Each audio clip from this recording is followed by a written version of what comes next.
Hello students, welcome back to our channel. আজকের ক্লাসে আমি ডিসকাস করব মাধ্যমিক 2026-এ বীজগণিতের সাজেশন। প্রথমেই দেখে নেব যে বীজগণিতে আমাদের টোটাল পরীক্ষায় আসে কত মার্কসের কোয়েশ্চেন। দেখো, টোটাল কিন্তু বীজগণিতের যে পার্টটা রয়েছে সেখান থেকে আমাদের পরীক্ষায় আসে টোটাল 16 নাম্বার বা 16 নম্বরের প্রশ্ন। তার মধ্যে আমাদের এমসিকিউ থাকে হচ্ছে একটা এবং যার জন্য থাকে হচ্ছে 1 মার্কস। তারপরে very short answer type question, অর্থাৎ কি শূন্যস্থান পূরণ এবং সত্য মিথ্যা, এটা থেকে হচ্ছে দুটো, প্রত্যেকটা 1 মার্কস করে, অর্থাৎ টোটাল হচ্ছে 2 মার্কস। তারপরে শর্ট আনসার টাইপ কোয়েশ্চেন, অর্থাৎ 2 মার্কসের কোয়েশ্চেন থাকে হচ্ছে দুটো, টোটাল হচ্ছে 4 মার্কস। আর তারপরে লার্জ আনসার টাইপ কোয়েশ্চেন থাকে হচ্ছে তিনটে এবং প্রত্যেকটার জন্য থাকে হচ্ছে 3 নম্বর করে। এবার এই যে ব্রড কোশ্চেনে তোমাদের তিনটে কোশ্চেন করতে হয় এবং প্রত্যেকটাই 3 নম্বর করে তোমাদের থাকে। এটা ডিভিশনটা আমি একটু বলে দিই। দেখো, তোমাদের কিন্তু হয়েছে টোটাল 4টে চ্যাপ্টার, ঠিক আছে? এর মধ্যে থেকে এই একচল বিশিষ্ট দ্বিঘাত সমীকরণ, এখান থেকে তোমাদের আসে হচ্ছে দুটো প্রশ্ন, যার মধ্যে তোমাদের অ্যাটেম্প্ট করতে হয় হচ্ছে একটা প্রশ্ন, ব্রড কোশ্চেন। নেক্সট আমাদের এই ভেদ আর দ্বিঘাত করণী, এই দুটো থেকে কিন্তু প্রশ্ন আসে এবং এই দুটো থেকে তোমাদেরকে দুটো প্রশ্ন দেওয়া হবে, যার মধ্যে আবার তোমাদেরকে আনসার করতে হবে হচ্ছে একটা প্রশ্নের।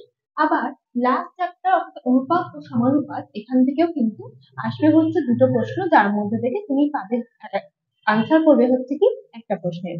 অর্থাৎ 4টে চ্যাপ্টার মিলিয়ে কিন্তু তোমাদেরকে টোটাল 6টা প্রশ্ন দেওয়া হবে, যার মধ্যে তোমাদেরকে 3টে প্রশ্ন হচ্ছে গিয়ে অ্যাটেন্ড করতে হবে, ঠিক আছে?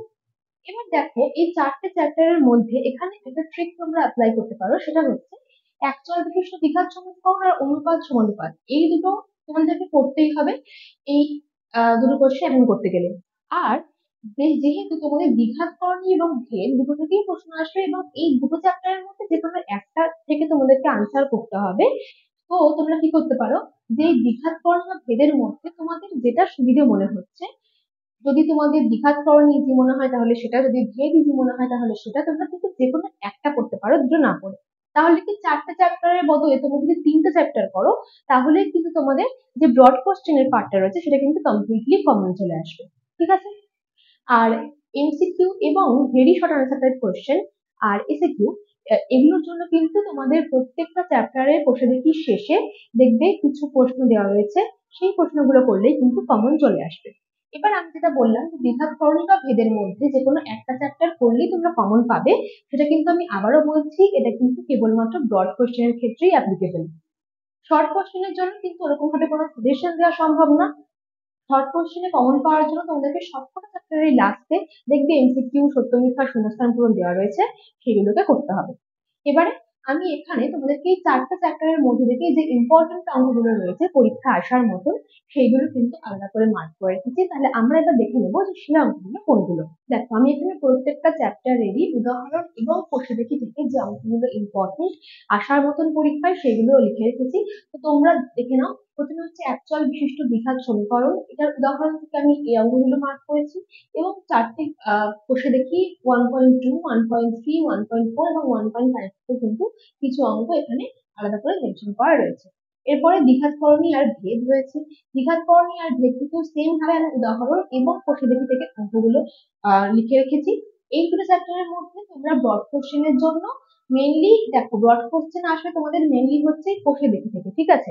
তো তোমরা কি করতে পারো, যে কোনো একটা চ্যাপ্টারকে স্কিপ করতে পারো।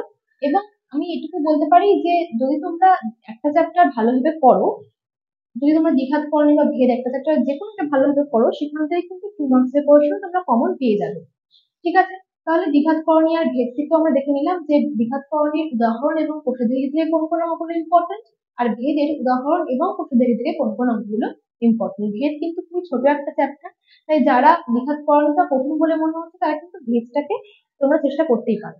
আর যাদের মনে করছো যে না, এখনো যেহেতু অনেকটা সময় রয়েছে, যদি পসিবল হয় তাহলে দুটোই করে রাখো। তোমাদের এমসিকিউ, ভিএসকিউ এগুলোতে কোনো অসুবিধা তাহলে থাকবে না, বা তোমাদের কিন্তু আর কোনো কনফিউশনের জায়গা থাকবে না, ঠিক আছে? লাস্টলি হচ্ছে অনুপাত ও সমানুপাত। অনুপাত সমানুপাত থেকেও দেখো উদাহরণ থেকে প্রশ্ন দেখি 5.1, 5.2 এবং 5.3 থেকে কিন্তু কিছু অঙ্ক লেখা রয়েছে। তোমরা এই যে অঙ্কগুলো আমি লিখে রেখেছি, তোমাদের বইয়ের দাগ নম্বরের সঙ্গে এগুলো মিলিয়ে নাও, বা তোমাদের বইয়ে অঙ্কগুলোকে ভালোভাবে মার্ক করে নাও, অথবা তোমরা চাইলে আপাতত এটা একটা স্ক্রিনশট নিয়ে নিতে পারো।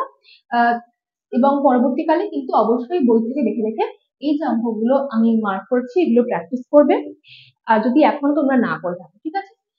কিন্তু দেখো এই অঙ্কগুলোর মধ্যে দিয়ে কিন্তু তোমরা নিজেরা সেশন তৈরি করতে যেও না, এখানে একটু দেখে বেশি লাগছে, যখন তোমরা করতে যাবে তখন দেখবে অনেক অঙ্কই রয়েছে যেগুলো কিন্তু প্রায় সিমিলার।